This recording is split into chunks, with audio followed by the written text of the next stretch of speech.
ভাবছিলাম তোমাকে ভোট দিব, কিন্তু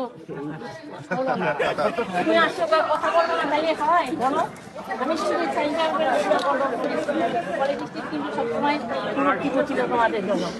ল্যাবরেটরি স্কুল এবং টিচার ট্রেনিং কলেজ কিন্তু সাংঘাতিকভাবে চাপ ছিল, তবে দ্বিতীয় দিনই সব আউট হয়ে গেছে। আমার বিল্ডিং এর উপরে হেলিকপ্টার দিয়ে গুলি বর্ষণ হয়েছে, কারণ যেহেতু আমরা সব মানুষকে আশ্রয় দিয়েছিলাম। না, একটু মজা নিচ্ছি, আমি তো এই এলাকার মানুষ, আমি টিচার ট্রেনিং কলেজে জন্ম আমার।